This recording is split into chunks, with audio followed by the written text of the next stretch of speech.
There is news from Mumbai in connection to the ferry mishap investigation.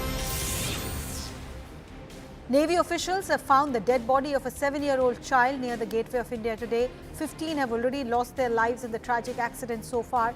The tragic news comes after Navy's speedboat hit the ferry, due to which the ferry sank.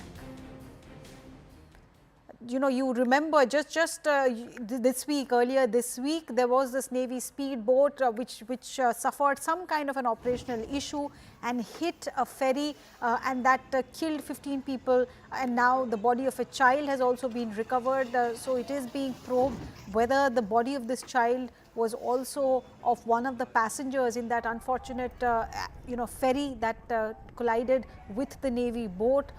Probe is being carried out, and the visuals that we are showing you are from that accident. A lot of questions have been raised whether there were adequate safety measures for the passengers in the ferry, if all of them had their jackets on, and if there was enough security measure undertaken as well. But the update for today is that the body of a 7-year-old child has been found near the Gateway of India.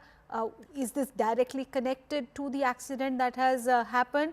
Let me bring in Vivek Gupta to understand. Vivek ji, ये जो बच्चे की लाश मिली है आज, क्या इसको directly इसी एक्सीडेंट से जोड़ के देखा जा रहा था? क्या कोई बच्चा मिसिंग था और ऐसा अनुमान लगाया जा रहा है कि उसी बच्चे का शरीर है? अरुणिमा, देखिए, ये जो पूरी घटना है वो 18 दिसंबर को हुई थी, जब नेवी की एक स्पीड बोट ने एक कमर्शियल फेरी को टक्कर मार दी थी, जिसमें कई लोग सुरक्षित बचा लिए गए थे और 14 लोगों की डेथ हो गई थी। 14 लोगों की डेथ में से एक बच्चा जो है, जिसको उम्र 7 साल बताया जाए थे, वो 3 दिनों से मिसिंग था। उसके सर्च ऑपरेशन के लिए नेवी, कोस्ट गार्ड और मुंबई पुलिस, ये तीनों 3 दिन से कोशिश कर रहे थे उस बच्चे को खोजने के लिए, लेकिन बच्चा मिल नहीं रहा था। लेकिन जो उसके जो रिलेटिव्स हैं, जो उसके मॉम हैं, वो उनकी बॉडी मिल चुकी थी, और इसलिए ये जो नेवी सोर्सेज हैं और जो पुलिस है, वो कंफर्म थी कि जो बच्चा है वो उसी बोट का है। आज कुछ देर पहले उस बच्चे की जो बॉडी है वो गेटवे ऑफ इंडिया में फ्लोट करती हुई नजर आई है। उस बच्चे की बॉडी को जब निकाला गया तो उसकी जो पहचान है वो उनकी फैमिली मेंबर्स ने की है, पुलिस ने की है।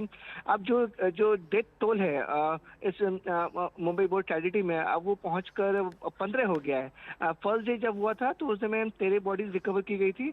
कल एक और बॉडी रिकवर हुई और एक आज 7 साल की जो बच्चा है उसकी बॉडी रिकवर हुई। तो यानी कि इस पूरे मामले में 15 लोगों की मौत हो चुकी है और अभी भी 4 से 5 लोग घायल बताए जा रहे हैं। अरुणा, ओके, विवेक, जो आप बता रहे हैं आंकड़े और जो पुलिस की इन्वेस्टिगेशन हो रही है, उसके बारे में कुछ जानकारी दे सकते हैं? पुलिस ने अपनी इन्वेस्टिगेशन में क्या अभी तक किसी की डायरेक्ट गलती की बात कही है? अरुण, देखिए, इस पूरे मामले में मुंबई पुलिस ने कोलाबा पुलिस स्टेशन में बाकायदा FIR दर्ज की है। BNS की कई स्ट्रिक्ट जो धाराएं हैं वो लगाई गई हैं, और उसमें साफ तौर पर जो स्पीड बोट जो ऑपरेटर चला रहा था उसको इस पूरे मामले में एक्यूज बनाया गया है। आपको बताना चाहेंगे कि जो स्पीड बोट थी उसमें भी 6 लोग सवार थे, जिसमें 2 नेवी पर्सनल थे और 4 प्राइवेट कंपनी के इंजन ऑपरेटर थे। इसमें एक नेवी पर्सनल की डेथ हो चुकी है और बाकी जो प्राइवेट पर्सनल थे 2, उनकी डेथ हो चुकी है। यानी कि जो स्पीड बोट में 6 लोग मौजूद थे, उनमें से भी 3 लोगों की डेथ हो चुकी है और 3 लोग अभी क्रिटिकल इंजर्ड हैं। जो ड्राइवर नेवी बोट को चला रहा था उसके खिलाफ मामला दर्ज किया गया है, और दूसरे पैरेलली नेवी भी इस पूरे मामले में जांच कर रही है। नेवी ने भी बोर्ड ऑफ इंक्वायरी इसमें इन्वेस्टिगेशन ऑर्डर कर दी है, और कल खुद नेवी चीफ मुंबई आए हुए थे और पूरी घटना का उन्होंने जायजा लिया।